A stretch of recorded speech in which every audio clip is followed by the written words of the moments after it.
Welcome to War Bios, the podcast where we delve into the lives of history's most fascinating military figures. Today, we're going to explore the remarkable story of Arminius, the ancient Germanic chieftain who would become one of Rome's most formidable foes. Born around 17 BC in a region near the present-day town of Detmold, Germany, Arminius was destined for greatness. His name etched in the annals of history as the leader of the Cheruscans, a tribe that would play a pivotal role in shaping the fate of the Roman Empire. The landscape of ancient Germany was a tapestry of dense forests, rolling hills, and winding rivers, with the Cheruscans inhabiting a region that stretched from the Weser to the Elbe rivers. It was here, in this unforgiving yet majestic environment, that Arminius spent his formative years, learning the ways of war and statecraft from his father, Segimarus, a respected chieftain among the Cheruscans. Imagine the young Arminius standing atop a hill overlooking the rolling countryside, watching as the sun sets behind the trees, casting a golden glow over the landscape. The air is crisp, with a hint of wood smoke and damp earth, as the sound of clashing steel and the thunder of hooves echoes through the valleys. This was the world of Arminius's childhood, where the rhythms of nature and the din of battle were ever present. Segimarus, a cunning leader with a deep understanding of Roman politics, had forged an alliance with the Romans, recognizing the benefits of cooperation in a world where the empire's power was rapidly expanding. This strategic decision would have far-reaching consequences for Arminius, who, as a young man, was sent to Rome as a hostage, a common practice among the Germanic tribes and the Romans. The journey to Rome would have been arduous, with Arminius traveling along the treacherous roads and trade routes that crisscross Europe, accompanied by his father's most trusted advisors and a small contingent of Cheruscans. As they approached the city, Arminius would have marveled at the sheer scale of Rome's architecture, the imposing walls, and the grandeur of the imperial palaces. He would have seen the bustling markets, filled with merchants from all corners of the empire, hawking their wares and speaking in a cacophony of languages. The sounds, sights, and smells of Rome would have been overwhelming, a sensory assault on the young Arminius, who had grown up in the relative quiet of the Germanic countryside. During his time in Rome, Arminius was exposed to the grandeur of the empire, witnessing firsthand the pomp and ceremony of imperial power. He would have seen the majestic architecture, the bustling markets, and the imposing legions, all of which would have left an indelible mark on his young mind. Moreover, he received a Roman education, studying the works of Greek and Roman authors, and learning the intricacies of Roman law and governance. This unique blend of Germanic and Roman influences would eventually make Arminius a formidable leader, capable of navigating the complexities of both worlds. As Arminius navigated the treacherous waters of Roman politics, he formed alliances with influential Romans, including the emperor himself, Augustus. These connections would later prove crucial in his rise to power among the Cheruscans. However, it was during this period that Arminius also became aware of the tensions between the Roman Empire and the Germanic tribes, witnessing the brutal suppression of rebellions and the exploitation of tribal resources. He would have seen the Roman legions marching through the countryside, leaving destruction in their wake, and heard the stories of his people's struggles against the empire's encroaching power. This exposure would sow the seeds of discontent, ultimately fueling his desire for independence and self-determination. Arminius began to see the world through different eyes, recognizing the inherent contradictions between the Roman Empire's ideals of justice and equality and the harsh realities of its treatment of subject peoples. He would have grappled with these complexities, torn between his loyalty to his tribe and his admiration for the Roman system. The early years of Arminius were marked by a delicate balance between cooperation and resistance, as he walked a fine line between loyalty to his tribe and accommodation with the Roman Empire. His experiences in Rome had given him a unique perspective on the world, one that would eventually inform his decisions as a leader. As Arminius returned to his native soil, the rustling of leaves beneath his feet served as a poignant reminder of the vast expanse of Germanic territory that lay before him. The year was around 4 AD, and Arminius, now in his early 20s, had brought with him a depth of knowledge and understanding of Roman tactics, politics, and culture that would serve him well in his future endeavors. His time in Rome had not only educated him, but also instilled in him a sense of purpose, a desire to protect his people from the encroaching power of the empire. The memories of Roman grandeur, with its imposing architecture and disciplined legions, still lingered in his mind, fueling his determination to forge a united Germanic front against the looming threat. As he navigated the treacherous landscape of tribal alliances and rivalries, Arminius began to build relationships with various Germanic chieftains, leveraging his Roman connections to further his goals. He traveled extensively, from the rugged coastline of the North Sea to the rolling hills of the interior, meeting with tribal leaders and listening intently to their concerns. The whispers of discontent among the tribes, fueled by Roman expansionism and economic exploitation, only strengthened Arminius's resolve to lead a unified resistance against the empire.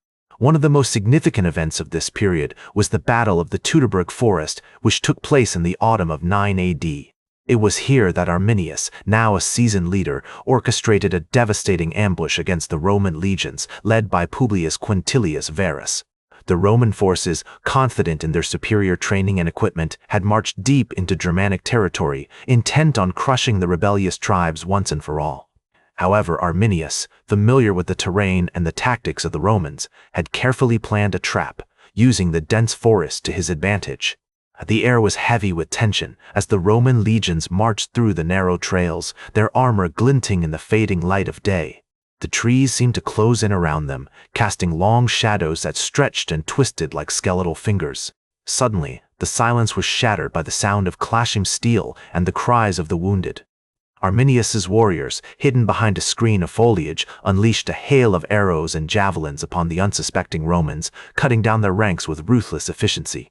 Varus, realizing too late that he had walked into a trap, frantically ordered his troops to regroup and form a defensive perimeter. But it was too late. The Roman lines were already broken, and panic began to set in. The once disciplined legions now stumbled through the forest, pursued by the relentless Germanic warriors.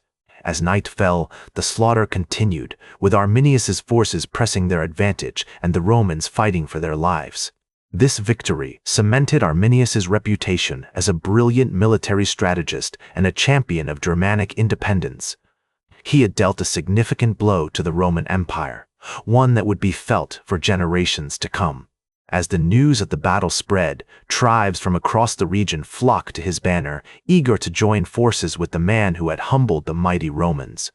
The legend of Arminius grew, and with it, the myth of a heroic leader who had single-handedly changed the course of history. In the aftermath of the battle, Arminius continued to consolidate his power, forging alliances with other tribal leaders and expanding his territory through a series of campaigns against rival tribes. He implemented reforms aimed at strengthening the social and economic fabric of his people, promoting trade and commerce, and encouraging the development of a unified Germanic identity.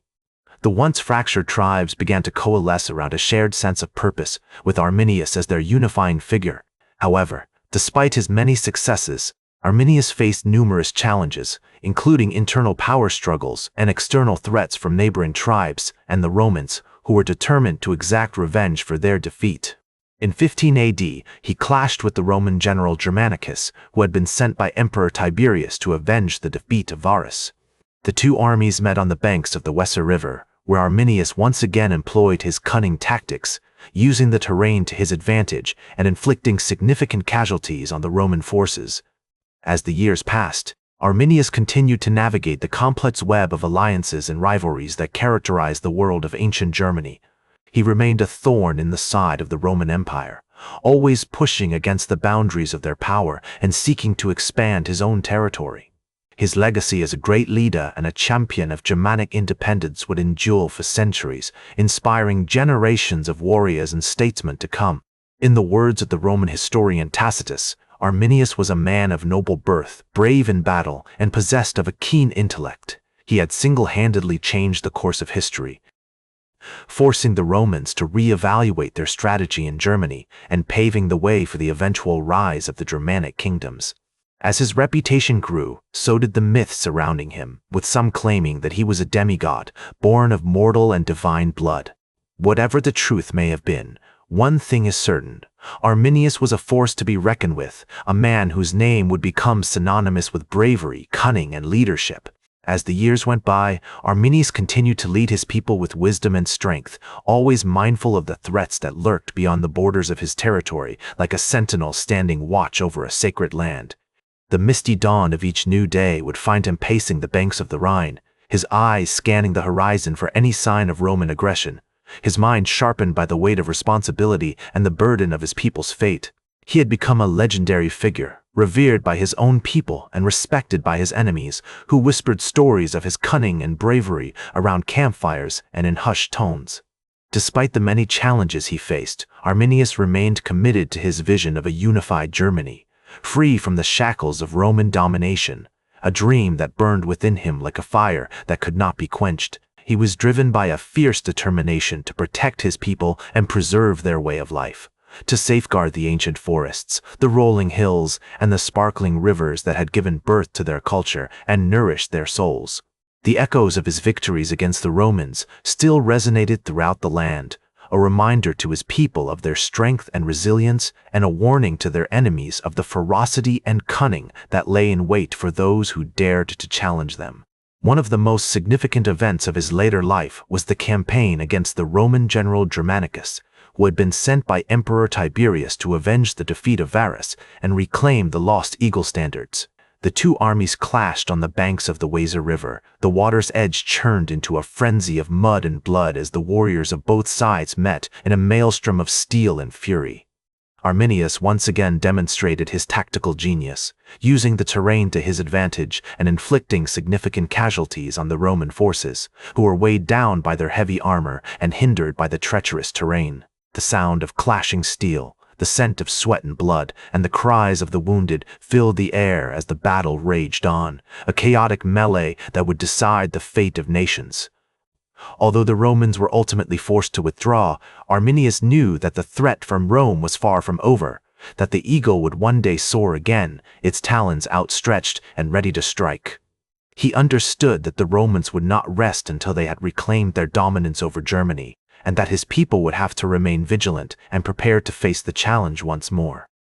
The memory of Varus's defeat still lingered, a reminder of the devastating consequences of underestimating the power of Rome, and Arminius was determined to ensure that such a disaster would never befall his people again.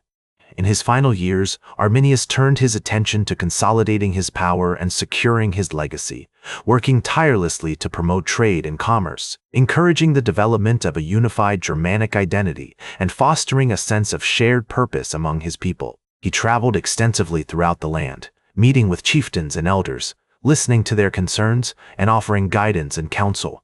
As the Roman historian Tacitus noted, he was a man who had given his life to the service of his country and had earned the gratitude of his people, a testament to his selflessness and devotion to the cause of Germanic independence. Tragically, Arminius's life was cut short by treachery and deceit, as he fell victim to the plotting of his own kin, who were envious of his power and jealous of his fame. His death sent shockwaves throughout the land, a devastating blow to the morale of his people, who had come to regard him as invincible and unshakable. Yet, even in death, Arminius's legacy endured, inspiring generations of Germanic warriors and statesmen to come, a beacon of hope and courage that would guide them through the darkest of times. Today, Arminius is remembered as a hero and a champion of Germanic independence, his name synonymous with bravery, cunning, and leadership. His exploits have been celebrated in literature, art, and film, a testament to the enduring power of his vision and the significance of his achievements. As the German historian Johannes von Müller once observed, Arminius was a man who had changed the course of history and whose name would be remembered for all eternity, a prophecy that has been fulfilled, as his name continues to inspire and motivate people around the world. He was a true leader, a man of unwavering conviction and unshakable courage, who had dedicated his life to the service of his people. His story serves as a reminder that even in the darkest of times, there is always hope for a better future, and that with determination and perseverance, anything is possible. The words of Arminius himself, "The greatest glory in living lies not in never falling, but in rising every time we fall," capture the essence of his spirit and the legacy he left behind, a testament to the indomitable will of a people who refuse to be conquered or defeated. His legacy is a powerful reminder that leadership, courage, and determination can change the course of history, and that even the most seemingly insurmountable challenges can be overcome with enough heart and will. That's all for today's War Bios. Remember to like, share, and subscribe. And until next time, I'm General Biography reminding you to keep marching toward victory.